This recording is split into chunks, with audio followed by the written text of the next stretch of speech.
ये आपका पेपर है, पेपर दिसंबर 2019 का। ठीक है, लेटेस्ट वाला जो पेपर है, इसके बाद कोई पेपर नहीं आया है। इसमें से कुछ क्वेश्चन ले रहे हैं म्यूचुअल फंड चैप्टर से रिलेटेड।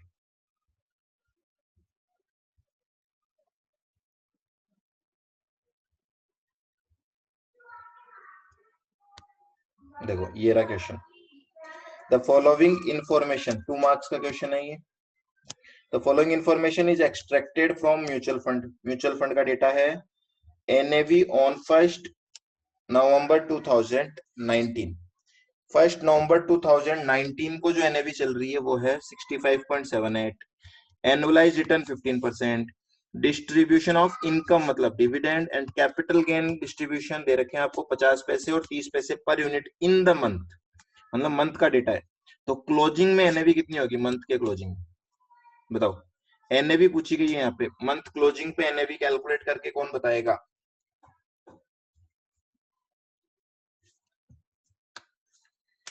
सी आंसर आएगा क्या 65.80। किसने कर लिया एडवांस में, पहले तो मुझे ये बताओ, किसी ने एडवांस में स्कैनर ट्राई कर लिया क्या?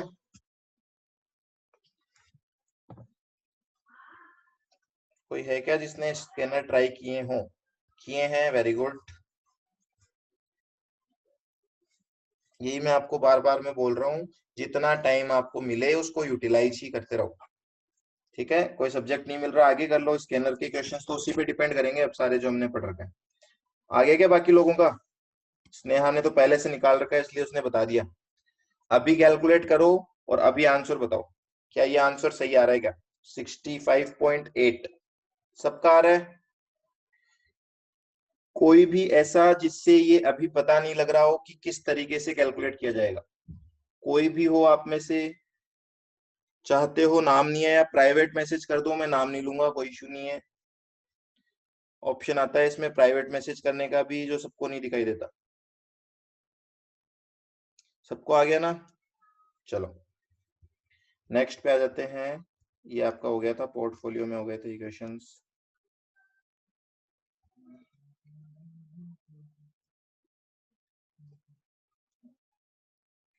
लो जी, म्यूचुअल फंड से रिलेटेड एक क्वेश्चन आया हुआ है इसके अंदर।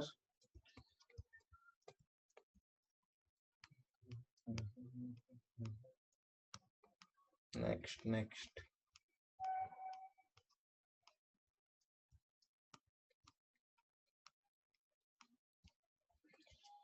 2 भी गया, 3 भी गया, अभी तक म्यूचुअल फंड का क्वेश्चन नहीं है। 4th भी नहीं है, 4th का बी भी नहीं है, 5th का ए। लो जी, 5th का ए है आपका, म्यूचुअल फंड का क्वेश्चन है और ये आया है 10 मार्क्स का। ठीक है, 10 मार्क्स का क्वेश्चन है और बड़ा ही अच्छा क्वेश्चन है ये। A has invested in different points in time in 3 schemes of a mutual fund. The following details are given. तो एक इन्वेस्टर है, उसने 3 म्यूचुअल फंड में पैसे लगा रखे हैं, P, Q, R, और बोला जा रहा है तीनों म्यूचुअल फंड में अलग अलग टाइम पे पैसे लगाए हैं उसने। कब लगाए हैं पैसे? दे नहीं रखा शायद। देखो कितने कितने पैसे लगा रखे हैं, पहले तो ये बता रखा है, इन्वेस्टमेंट का अमाउंट दे दिया। एनएवी ऑन परचेज डेट, अगर परचेज डेट की एनएवी है आपके पास तो मुझे बता सकते हो क्या आप नंबर ऑफ यूनिट्स कैलकुलेट की जा सकती है यहाँ पे? बोलो, क्या number of units purchase calculate की जा सकती है ना, बहुत सिंपल तरीके से? ठीक है, एक तो ये आंसर आप निकाल सकते हो। आगे चलते हैं एक बार अपन। डिविडेंड रिसीव्ड अप टू 30 नवंबर 2019, 30 नवंबर तक जो डिविडेंड मिला है वो आपको दे रखा है। 30 नवंबर की एनएवी दे रखी है, मतलब कुल मिला के 30 November is the closing date, है ना? ये आपकी क्लोजिंग एनएवी कहला जाएगी। ओपनिंग एनएवी भी दे रखी है आपको, ओपनिंग एनएवी दे दी, क्लोजिंग एनएवी दे दी, डिविडेंड का अमाउंट दे दिया। ये तो फॉर्मूले की सारी अमाउंट लग रही है आपको सिंपल से। इफेक्टिव एनुअल यील्ड दे रखी है ना? एनुअल रिटर्न दे रखा है आपको, ऑब्वियसली परसेंटेज में होगा। पूछा क्या है? डेटा तो बहुत सिंपल सा है, पूछा क्या है वो देखो। एक तो नंबर ऑफ यूनिट्स पूछी है, बोलो किसको दिक्कत है इसमें? कर सकते हो नंबर ऑफ यूनिट्स? करो कैलकुलेट जैसे। कैसे कैलकुलेट होगी? आपने लगाए थे 2 लाख रुपए, तो 2 लाख डिवाइडेड बाई 10.30 करेंगे हम तो यूनिट आ जाएगी। 19,417। क्या राउंडेड ऑफ करके लिखनी क्या यूनिट्स? क्या यूनिट्स को राउंड ऑफ करके लिखना है क्या? नहीं, मैंने बोला था पॉइंट्स में इश्यू होती है, ध्यान रखना। अगर शेयर होता तो राउंड ऑफ कर देते हम। म्यूचुअल फंड यूनिट्स हमेशा पॉइंट्स में इश्यू होती है। चलो ये आंसर आ गया। दूसरा, 4 लाख रुपए इन्वेस्ट किए थे और 10.10 की वैल्यू थी उस दिन। कितनी यूनिट्स हो गई? 39,603.96। ठीक है। और 2 लाख रुपए 10 रुपए से इन्वेस्ट किए थे, तो ये तो कोई बच्चा भी बताएगा बिना कैलसी के। अच्छा ठीक है, एक पॉइंट तो हो गया, 2.5 नंबर तो आ गया, है ना। 10 नंबर का है, 4 पॉइंट है, 2.5 number is covered. Most important point है, होल्डिंग पीरियड बताना है नंबर ऑफ डेज में। होल्डिंग पीरियड किस में बताना है? नंबर ऑफ डेज में। और एक एचपीआर भी बतानी है, और वो भी 2 डेसिमल प्लेसेस पे। ठीक है, मतलब 2 पॉइंट्स में आंसर देना है। और एनएवी ऑन 30/11 बतानी है। 30/11 की एनएवी तो दे ही रखी है। Very good. एनएवी ऑन 30/11/19 पूछिए ना इन्होंने।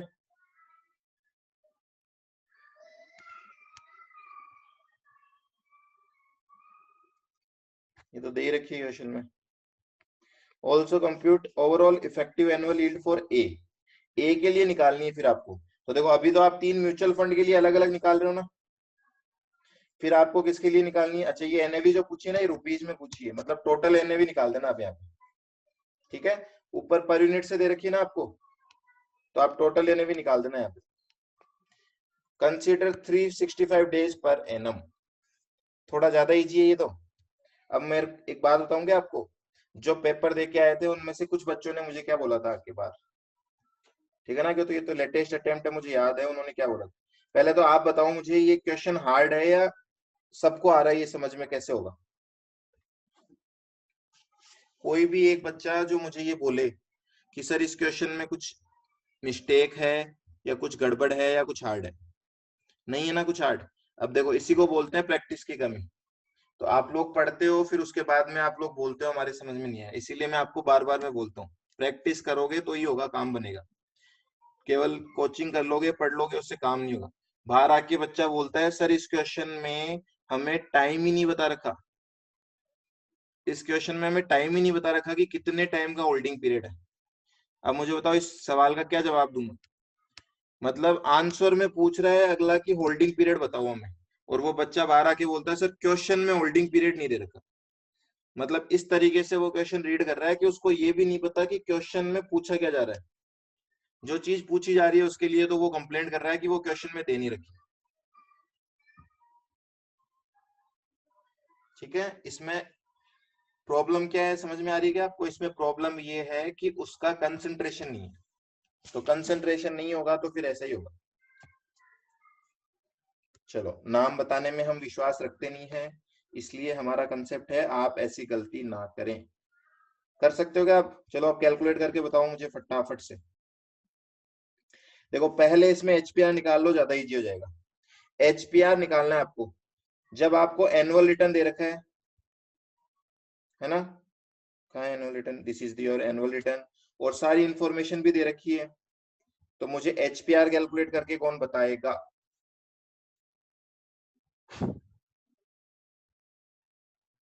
बोलो बोलो बोलो।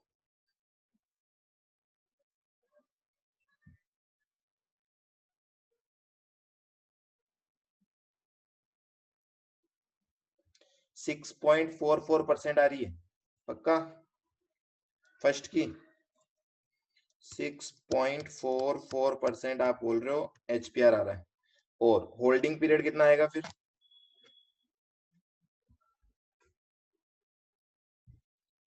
आपको मैंने फॉर्मूले लिखाए ना, मैंने आपको उसमें एक एनुअल रिटर्न का डायरेक्ट फॉर्मूला लिखाया था, याद हो तो? क्या? इसमें डिविडेंड भी है तो इस लैंग्वेज में लिख देते हैं, D plus P1 minus P0 upon P0 into 100 into 365/n, क्योंकि डेज में निकालना है, अदरवाइज 12/n कर देते ना। इसमें करना क्या है, सब कुछ दे रखा है आपको, इससे आपका n कैलकुलेट हो जाएगा, और यही तो होल्डिंग पीरियड ही डेज आएगा। लाला लाला लाला, क्या कर रहे हो आप? क्यों लीप ईयर लूंगा मैं, पागल हो गया? 365 बोला है ना उसने साफ साफ। ऐसे क्वेश्चन ही तो अच्छे होते हैं जहाँ पे कोई डाउट रखे ही नहीं अगला। उसने सारी चीजें बोल दी, 2 डेसिमल में निकालना है तो वो भी झंझट खत्म है। 244 आ रहा है, 244 आ रहा है, कर सकते हो सब लोग? कोई इश्यू नहीं लग रहा मुझे तो इसमें। अब क्लोजिंग एनएवी और बता दो, टोटल बता देना, क्योंकि पर यूनिट तो दे ही रखी है, पर यूनिट 10-25 दे रखी है, तो टोटल बताओ आप। 10-25 इंटू यूनिट्स कितनी है?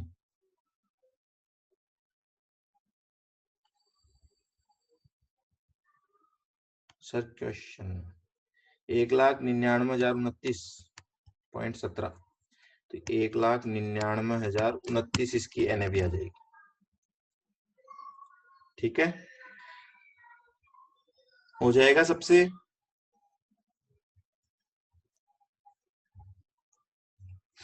एक चीज इसमें पूछी है, इफेक्टिव एनुअल यील्ड ऑफ ए पूछी है, इसको कैसे निकालोगे? इसको निकालने के दो तरीके हैं, या तो जो एनुअल रिटर्न दे रखा है उसका वेटेड एवरेज कर दो, है ना, वेट्स आपको दे रखे हैं यहाँ पे 2 लाख, 4 लाख, 2 लाख, या फिर एक दूसरा काम कर सकते हो, वो क्या, कि सब सारा डेटा एक साथ कलेक्ट करके क्लोजिंग वैल्यू प्लस डिविड, closing NAV plus dividend minus opening NAV divide by opening NAV into 100 कर दो। ठीक है, पर वो नहीं हो पाएगा, सॉरी, वो वाला तरीका नहीं हो पाएगा क्योंकि होल्डिंग पीरियड अलग अलग है। तो आप तीनों का निकालो एनुअल रिटर्न और वेटेड एवरेज कर देना तीनों। चले आगे, ट्राई कर लेना आप। कंसेप्ट कुछ नया नहीं है, जिसको फिर भी लगे मेरे को कराना है मैं करा दूंगा आपको, बता देना, आप नोट कर लो अभी फिलहाल। देन नेक्स्ट क्वेश्चन पे आते हैं। और क्वेश्चन है इसके अंदर? नहीं है, एक ही क्वेश्चन है म्यूचुअल फंड का 10 मार्क्स का। ठीक है, नॉर्मली इतना ही आता है, नॉर्मली 10 मार्क्स के अराउंड ही क्वेश्चन आते हैं इसमें से। तो 10 वो था, एक 2 मार्क्स का एमसीक्यू में था, तो 12 नंबर का क्वेश्चन आ गया। चलो नेक्स्ट पे चलते हैं, अगला पेपर, अगला पेपर, इससे पीछे वाले पेपर पे चल रहे हैं हम। ये पेपर है आपका जून 2019 का। ठीक है, जून 19 का पेपर है। Come on come on.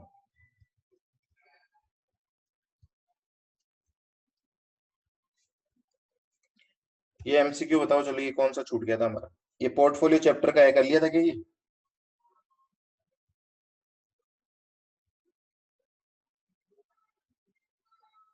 First का आंसर बताओ, कौन बताएगा?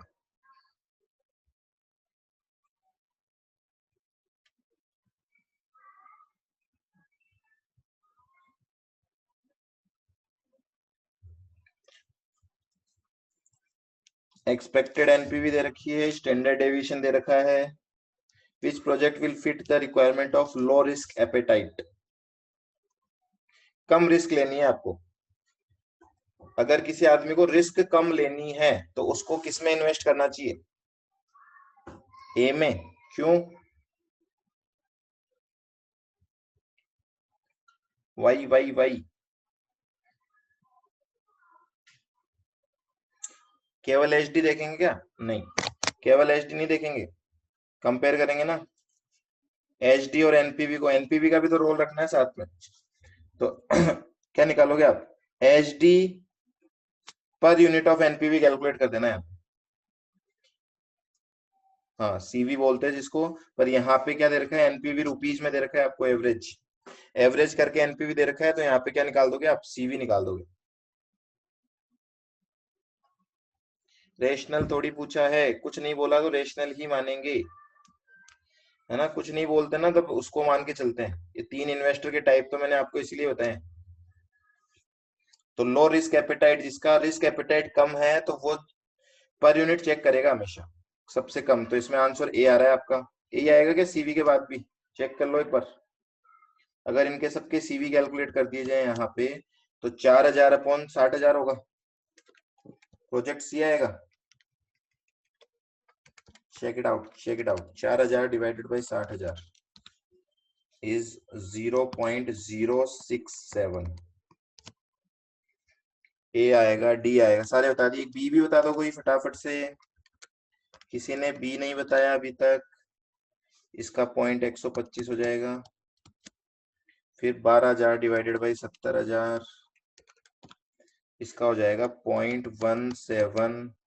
और लास्ट जो आ रहा है आपका 14,000 डिवाइडेड बाई 90,000, ये हो जाएगा आपका 0.1556 कर देते हैं इसको। लो जी, अब कौन सा है? ए होगा इसका आंसर। सी और डी वाले कहाँ गए भाई? ये 0.06 है, 0.06 है ये, 0.6 थोड़ी है। और वैसे भी सी और डी तो गलत था, अगर इसको भी गलत पढ़ लिया होता तो भी बी होता आंसर। चले क्या आगे? ऐसे ना करो मेरे लाला, गड़बड़ हो जाएगा वरना। चलो इस पे आओ, ये बताओ। A certain mutual fund has a return of 17%, standard deviation 3.5%, Sharpe ratio 4, RF बताओ। वाह वाह, क्या क्वेश्चन है। सबको दिख रहा है, शार्प रेशियो लगा दो। शार्प रेशियो का फॉर्मूला क्या होता है?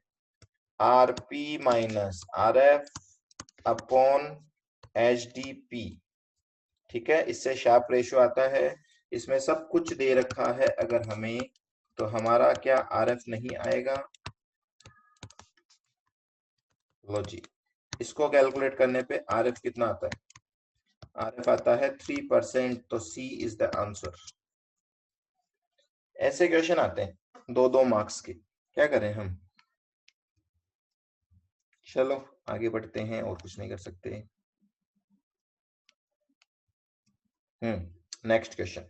अब की बार तो एमसीक्यू में भरमार आ गई। देखो इस अटेम्प्ट में जाओगे तो कितने 2-2 मार्क्स के नंबर आ रहे हैं आपके। जी जी, be can earn a return of 18%। इस लाइन को पढ़ के मेरे को लगता है आपको याद आ जाएगा इंडिफरेंस पॉइंट।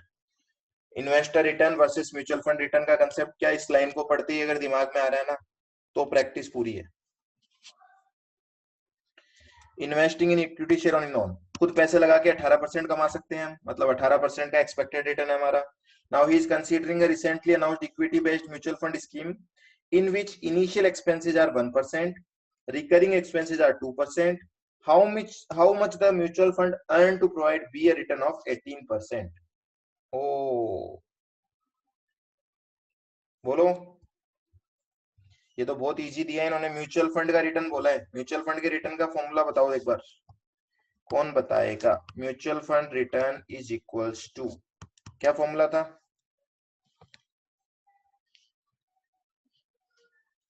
इसमें एक्सप्लेनेशन के साथ आंसर बताना होता है, तो फॉर्मूला लिख के आना पड़ेगा वहां पे। ठीक है, बिना फॉर्मूला के आंसर एक्सेप्ट नहीं करेंगे वो। इन्वेस्टर एक्सपेक्टेशन, चलो वेरी गुड, शॉर्ट में लिख रहा हूँ। Investor expectation divided by 100 minus issue expenses, है ना, plus recurring expenses. Very good. सारी वैल्यू परसेंटेज में होती है, ध्यान रखना, इसमें आंसर गड़बड़ हो जाता है। ये जो इन्वेस्टर एक्सपेक्टेशन है ये एज इट इज लिखोगे आप 18। ये 100 माइनस इशू, 100 माइनस इशू कितना है? 1%। तो ये 99% में लिखना है इसको, क्योंकि इसको परसेंटेज में नहीं लिखोगे तो वैल्यू कैलकुलेट ही नहीं हो पाएगी, है ना। परसेंटेज से परसेंटेज कट जाएंगे फिर आपस में। और इसको भी एज इट इज लिखना 2। इसीलिए जो आंसर आएगा वो परसेंटेज में आएगा, क्योंकि ऊपर वाले परसेंटेज हमने काटे नहीं। आ रहा ना समझ में बात? या किसी को फॉर्मूला भी याद होगा ना तो इसमें अटक जाएगा वो। आप केवल नीचे 99 लिख दोगे तो आंसर गलत आएगा, करके देख लो आप। अगर आपने केवल नीचे 99 लिख के छोड़ दिया तो आंसर विल बी रॉन्ग, तो इस चीज को ध्यान रखना। चले आगे। आ गया सबका 20 पॉइंट, 18, 17 जो भी आ रहा है, नियरेस्ट आंसर मैच हो जाएगा आपका। बी आंसर सही है। 6 मार्क्स तो आ गए आपके म्यूचुअल फंड से। चलो जी, 6 मार्क्स आ चुके हैं। अब कोई बड़ा क्वेश्चन इसमें होगा तो मेरे हिसाब से 8 मार्क्स का होना चाहिए, अगर होगा तो। सेकंड नहीं है, थर्ड क्वेश्चन पे आते हैं। थर्ड का first is for x, derivative 5b है। ठीक है, चलो 5 पे आ जाते हैं सीधा ही।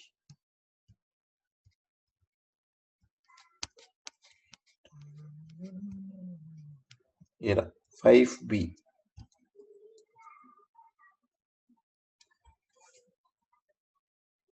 चलो जी आगे सब बोल रहे हैं, mutual fund made an issue of 20 lakh units of ₹10 each at the beginning of the year. 20 lakh unit issue करी है, एक यूनिट 10 रुपए में इशू किए, तो टोटल कितना कैश आया होगा बताओ, टोटल इनफ्लो बताओ कितने रुपए का हुआ, 2 करोड़ का। ठीक है, 2 करोड़ रुपए कमा लिए इन्होंने, कमाए नहीं है अभी, इकट्ठे किए हैं। इकट्ठे करके क्या करेंगे, इन्वेस्ट। चलो जी इन्वेस्टमेंट देखो आगे, कहां कहां इन्वेस्ट किया इन्होंने, कुछ शेयर्स खरीद लिए, कुछ गवर्नमेंट सिक्योरिटी, कुछ डिबेंचर्स, लिस्टेड वाले कुछ अनलिस्टेड वाले, और टोटल इन्वेस्टमेंट कर दिया 196 पेटी का। ठीक है, 196 पेटी का इन्वेस्टमेंट कर दिया, 200 पेटी आई थी, 4 पेटी कहां गई, can you feel it, where are these 4 lakh rupees gone.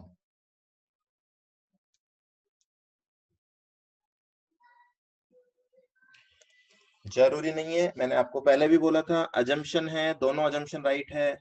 आप बोलोगे इश्यू एक्सपेंसेस माने तो भी ठीक है, और आप बोलोगे नहीं कुछ नहीं माने तो भी ठीक है। ऑपरेशनल एक्सपेंस मत मानना, केवल इश्यू की बात चल रही है, अदर खर्चे तो मानने की जरूरत ही नहीं है ना।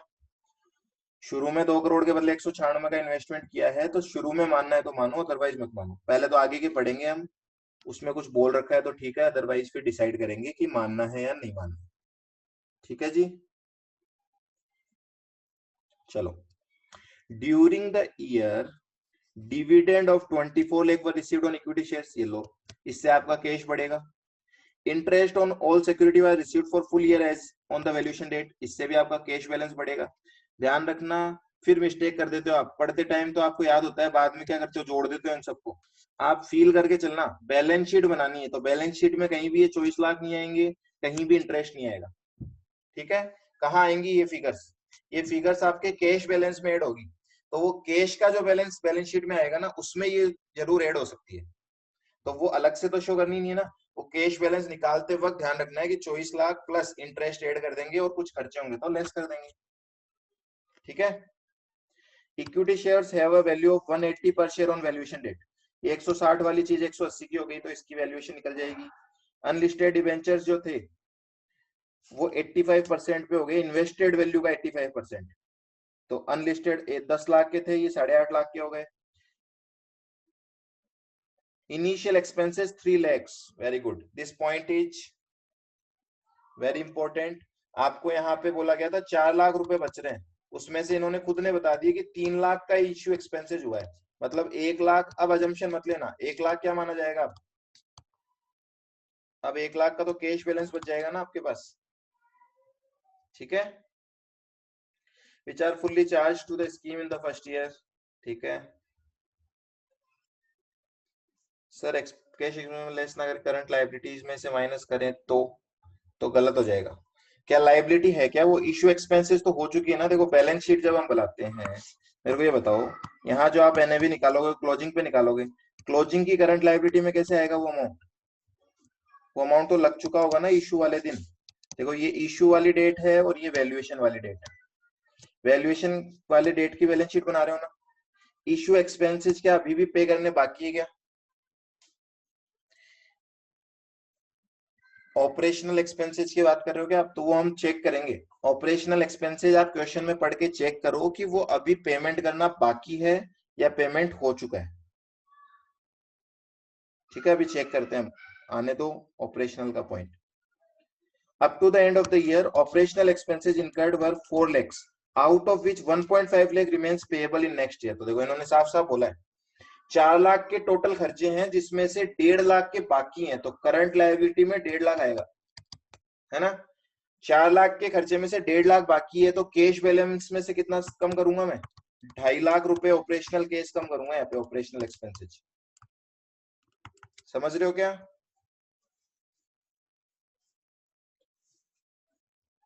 चलो आगे देखो एक बार। Just before the year end 60,000 units were redeemed when NAV was 12.5। Redeem का मतलब क्या, उनको पैसे वापस दे दिए हमने, 12.5 रुपए से पैसे वापस दे दिए 60,000 यूनिट वालों को। क्या फर्क पड़ेगा इससे, बताओ मुझे। क्या इससे आपकी बैलेंस शीट की असेट साइड पे कोई फर्क पड़ेगा क्या? हाँ या ना, बोलो।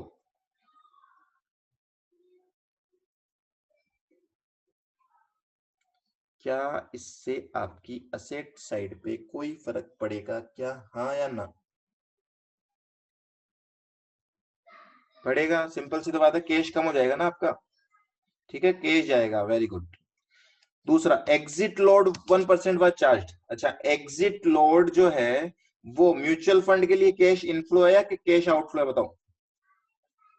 This is mutual fund company, these are the investors, inflow है। तो ध्यान रखना, एंट्री लोड और एग्जिट लोड दोनों ही म्यूचुअल फंड कंपनी के लिए क्या है, इनफ्लो है। तो वो बोल रहे 1% का आपने चार्ज किया तो 1% ऐड कर देना इसमें, ठीक है, कैश के बैलेंस में। Find NAV per unit as on the valuation date which is at the end of the year. मतलब एक साल का डेटा है तो आपको क्लोजिंग में एनएवी कैलकुलेट करनी है। बोलो मैं करवाऊं आपको अभी या फिर आप लोग ट्राई करोगे इसको?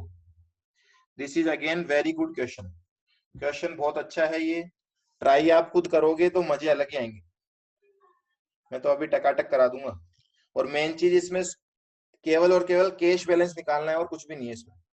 तो एक प्रॉपर वर्किंग नोट बनाना, स्टेटमेंट बना के अच्छे से, है ना, calculation of closing cash balance, बाकी फिर आप बना देना। हाँ, और ध्यान रखना इस तरीके से बैलेंस शीट मत बना के आना एग्जाम में। ये तो मैं आपको समझाने का तरीका बताता हूँ। आप कहीं ऐसे बैलेंस शीट बनाया हो, इधर करंट लायबिलिटी लिखा हो, ऐसे मत करना। बनाना आपको हमेशा स्टेटमेंट ही है इसमें, इस तरीके से स्टेटमेंट ही बनाना है। ऊपर प्रॉपर हेडिंग डालना, कॉलम की हेडिंग डालना, पर्टिकुलर्स, अमाउंट इन रुपीज। जितना अच्छा स्टेटमेंट बनाओगे उतना ही बढ़िया काम होगा। क्वेश्चन नंबर है आपका 5B, क्वेश्चन 5B है। और जो अटेम्प्ट है वो है जून 2019 और 8 मार्क्स का क्वेश्चन है। चलो जी, बस इस पेपर में तो शायद और नहीं होगा, इसके आगे इतना ही होगा। 6A, ठीक है, क्लियर। चलो 2 पेपर सोल्व कर लिए हमने।